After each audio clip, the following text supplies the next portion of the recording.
Hore, hore, hore, hore. Beberapa menit yang lepas, hampir pasti 100% tidak akan bubar parlimen pada minggu ini ataupun minggu depan. Kerana hari ini telah disahkan oleh sumber yang paling boleh dipercayai bahawa tarikh bubar parlimen tidak dibincangkan semasa Ismail Sabri Yaakob menghadap yang di Pertuan Agong. Sekali lagi kita katakan sabas Perdana Menteri, sabas Perdana Menteri kerana tidak mempersembahkan tarikh PRU ataupun bubar parlimen. Ini berita yang kita tunggu-tunggu, akhirnya kita terima dan hampir 100% pasti tarikh pembubaran parlimen tidak akan dibuat pada tahun ini. Ini semua apabila satu sumber yang rapat dengan pejabat Perdana Menteri dan disokong oleh maklumat yang diperoleh oleh Malaysia kini daripada pihak istana mengatakan dengan sahnya bahawa tarikh bubar parlimen tidak dibincangkan semasa Perdana Menteri Ismail Sabri Yaakob menghadap yang di Pertuan Agong hari ini. Ketika ditanya jika tarikh pembubaran dibincangkan dengan Seri Paduka, sumber PMO menjawab ringkas tak dibincangkan. Sementara itu, Datuk Pengelola Bijaya Diraja Istana Negara Ahmad Fadil Samsudin memberitahu Malaysia kini bahawa majlis menghadap hari ini hanyalah tarikh taklimat sebelum mesyuarat kabinet. Hari ini cuma taklimat pra-kabinet, isu-isu pra-kabinet, mesyuarat mingguan katanya ketika dihubungi. Sambil berkata, dia tidak mengetahui setiap perincian yang dibincangkan. Ahmad Fadil juga berkata, pihak istana tidak menerima sebarang titah berhubung pembubaran parlimen. Tuanku tak titah buat apa-apa kenyataan, katanya sambil menambah ini berkemungkinan bermakna kerajaan akan meneruskan pentadbirannya seperti biasa dan membentangkan bajet 2023 esok. Sementara itu, laman Facebook Istana Negara juga memuatkan gambar-gambar pertemuan petang tadi. Ke bawah Duli Yang Maha Mulia yang di Pertuan Agong, Seri Paduka Baginda yang di Pertuan Agong berkenan menerima menghadap yang amat berhormat Perdana Menteri Datuk Seri Ismail Sabri Yaakob untuk mesyuarat pra-kabinet di Istana hari ini. Mesyuarat pra-kabinet adalah antara aktiviti mingguan atau rutin utama Seri Paduka Baginda untuk berbincang dan bertukar pendapat bersama yang amat berhormat Perdana Menteri berkenaan urusan dan isu-isu berkaitan kerajaan. Ismail sebelum ini berkata dia akan membincangkan perkara itu dengan yang di Pertuan Agong sekiranya sempat. UMNO pada Jumaat lalu memutuskan pilihan raya umum akan datang mesti diadakan pada tahun ini juga dan Ismail Sabri akan memohon perkenaan Seri Paduka Baginda untuk membubarkan Dewan Parlimen atau rakyat tidak lama selepas itu. Spekulasi bertiup kencang bahawa Perdana Menteri akan membubarkan parlimen sebelum bajet dibentangkan. Ismail Sabri selaku Naib Presiden UMNO kini dilaporkan di Menara Datuk On Kuala Lumpur dan sedang mengadakan perbincangan dengan Presiden UMNO Ahmad Zahid Hamidi dan pemimpin parti lain. Dengan maklumat dan berita terkini yang kita terima dan peroleh ini, kita ucapkan sabas kepada Perdana Menteri kerana berani untuk berpijak pada kuasa beliau selaku Perdana Menteri dan dengan ini bolehlah kita katakan habislah Zahid Hamidi dan UMNO kali ini kerana dengan keputusan dan dengan pengesahan yang hampir 100% kita boleh sahkan secara rasmi ini adalah dengan ini kita boleh katakan PRU terdekat mungkin tidak akan diadakan dan kita berharap PRU hanya dibuat pada bulan Julai tahun hadapan. Orang Sabah kata ngam-ngam musim kemarau itu lebih baik daripada sekarang yang tidak menentu cuacanya. Sekian dulu, sila share video ini supaya semua orang tahu PRU 15 mungkin tiada tahun ini dan yang pastinya minggu ini tidak akan bubar parlimen. Malaysia kita punya, kita jaga sama-sama. Cintai Malaysiaku, bye-bye. Selamat malam.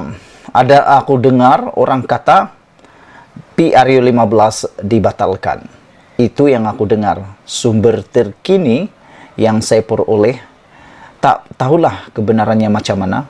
Tapi ura-uranya kata Agong tidak perkenankan PRU 15. Sebenarnya itulah yang dikehendaki oleh rakyat Malaysia. Semoga apa yang kita dengar ini, kabar angin yang kita dengar ini, menjadi kebenaran. Kerana di Malaysia, kabar angin biasanya menjadi kebenaran. Semoga kabar angin yang kita dengar PRU dibatalkan untuk tahun ini benar-benar jadi realiti. Walau bagaimanapun hari ini, benar-benar kejutan dibuat oleh Yang di-Pertuan Agong. Kejutannya luar biasa. Ke bawah Duli Yang Maha Mulia Yang di-Pertuan Agong sanggup mencemar Duli, turun ke bawah, melihat kesengsaraan rakyat. Beginilah yang kita kehendaki seorang pemimpin ketua negara, daulat tuanku. Sepatutnya semua ahli politik melihat dan meneladani ke bawah Duli Yang Maha Mulia Yang di-Pertuan Agong. Melihat apa yang dilakukan oleh Yang di-Pertuan Agong. Bukannya sibuk nak bubar parlimen, sibuk nak merampas kuasa, sibuk nak menjadi Perdana Menteri, sibuk nak lepaskan diri, sibuk macam-macam. Yang paling teruk, sibuk nak mahu PRU. Padahal kita semua tahu, sekarang ini di mana-mana berita tentang banjir, berita tentang hujan lebat, dan sekarang ini sudah kelihatan banyak pusat pemindahan sementara PPS dibuka, termasuk di kawasan Parlimen Ahmad Maslan, di Pontian, di Johor, di Pahang, di Selangor, sudah mulai dibuka, di Perak. Tapi kenapa ada lagi segelintir pemimpin politik yang gairah, yang begitu berahi, nak mahu PRU segera diadakan? Walhal Agung pada hari ini memang telah sah membuat kejutan ketika desakan bubar parlimen semakin berahi, semakin memuncak mahu diadakan. Agung pula melawat pusat ramalan banjir.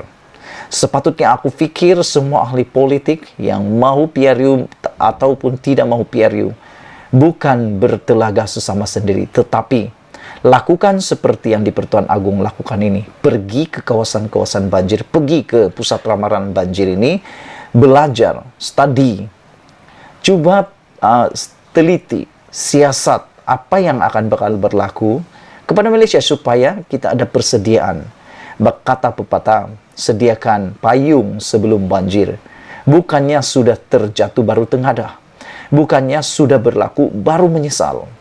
Yang di-Pertuan Agong hari ini diberi taklimat berhubung situasi banjir dan cuaca akhir tahun di Pusat Ramalan dan Amaran Banjir Negara hari ini. Jadwal sesi hari ini antara lain menyebut taklimat akan disampaikan oleh Ketua Setiausaha Kementerian Alam Sekitar dan Air Kasa Zaini Ujang dan Ketua Pengarah Jabatan Meteorologi Malaysia Met Malaysia Muhammad Helmi Abdullah. Menurut pegawai Istana Negara yang turut hadir, pihak istana meminta taklimat diberikan agar Seri Paduka dapat menilai persediaan agensi kerajaan untuk menangani musim banjir tidak lama lagi.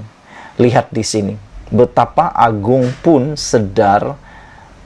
menyadari bahwa musim banjir akan berlaku tidak lama lagi. Itu sebab Agung sanggup mencemar Duli, turun ke bawah, memerhati, meneliti, mengkaji, dan coba mendalami masalah rakyat.